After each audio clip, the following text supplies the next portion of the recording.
Garder un cheval à un gros niveau, quel que soit l'entraîneur, il n'y arrivera pas. C'est délicat, on ne peut pas garder un cheval toujours sur le top. Cet hiver, il a fait un petit break de 30 jours, mais c'est pas forcément simple. Donc il était important pour nous de bien redescendre de conditions. Et maintenant on le remet en route. Et quand on le remet en route, j'allais dire comme toutes les personnes, des petits traders, des ceci, des cela, et alors chaque chose entraîne une autre conséquence. Alors c'est jamais évident. Alors, on est dans la période un peu difficile. C'est pas simple, mais bon, ça revient bien. Et le cheval reprend les canters. On va être juste, hein. On sera pas en avance. On va être vraiment juste, mais je pense que pour ce genre de course, il faut arriver à 85%, pas à 100%. Parce qu'avec le transport qu'on a, on a au moins 48 heures de transport, on a 48 heures de quarantaine là-bas. Et on va changer 4 à 5 fois, en 5 jours, on va changer 4 à 5 fois de lieu, de box. Pour le cheval, c'est du stress, même s'il est calme, même si c'est un cheval qui est zen, c'est du stress. Si je l'amène à 100%, ce stress-là va se transformer en négatif et il va chuter. Donc je pense, je ne l'ai pas fait des dizaines de fois, je n'ai jamais fait, mais je pense qu'il vaut mieux l'avoir à 85 et que cette espèce de mèche allumée fasse monter le cheval en condition, c'est le stress qui va amener le reste. Et donc pour nous, à nous de ne pas être trop près, trop affûté. Les 6 jours qu'on aura pour préparer la course, ça va se faire tout seul.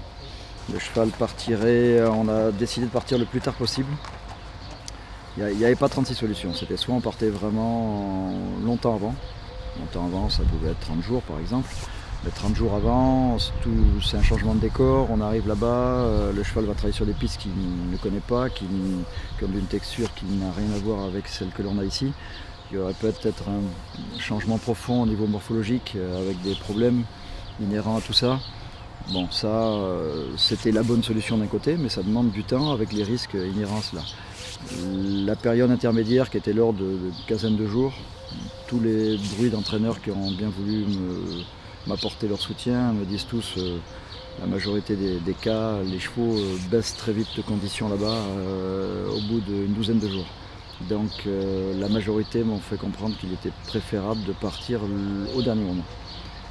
Le dernier moment pour moi, il n'y a pas 36 vols qui partent de Roissy pour aller aux États-Unis et à New York. C'est le jeudi et le dimanche avec STH Ipavia. Et donc le dimanche, le cheval court le samedi suivant, donc on part le dimanche. Le samedi suivant il court. Donc il part le dimanche, il arrivera le dimanche soir là-bas, 6 heures de décalage ou 6-7 heures. 48 heures à Aqueduc en quarantaine. Et là on rechange d'endroit, on partira sur l'hippodrome de Belmont dans une espèce d'enclosure réservée aux chevaux étrangers. Donc c'est pas une quarantaine, mais on est quand même confiné dans un endroit, on n'est pas en contact avec les autres. Mais on est sur l'hippodrome même. Et voilà, et après il n'y a plus qu'à attendre le samedi. Des travaux à faire là-bas, il n'y a pas de travaux spécifiques à faire. Je n'irai pas lui faire un gazon ou ce genre de choses, je sais que ça se fait. Les terrains sont légers aux États-Unis à cette époque-là de l'année. Je ne vois pas pourquoi j'irais mettre le cheval sur les épaules, juste pour qu'il connaisse la piste ou qu'il ait vu comment on tourne à gauche là-bas. Il a tourné à gauche en France, c'est un cheval qui s'adapte. Il ne pourra pas prendre la tête de toute façon. Le rythme va être élevé, donc on sera sûrement derrière eux. J'espère qu'on ne soit pas trop loin derrière eux. Mais non, il va y aller avec un peu de fraîcheur. On l'a toujours fait comme ça, quand il allait à Paris, là, sur chacune de ses courses, les chevaux habituellement, on les amène nous la veille de la course sur la région parisienne. Lui, on partait 2 jours avant. Et les 2 jours, il les faisait au pas, comme il le fait maintenant. Il marche, sans être monté. Ça va très bien, le cheval reprenait beaucoup de fraîcheur, il encaissait très bien ses transports. Donc je pense que là, on va se retrouver avec 4 jours comme ça. Julien Auger, son jockey, sera là-bas, il va le monter 2 fois, mais pour de l'entretien, trotting, galop de chasse, un petit canter, je crois que ça suffira. Voilà.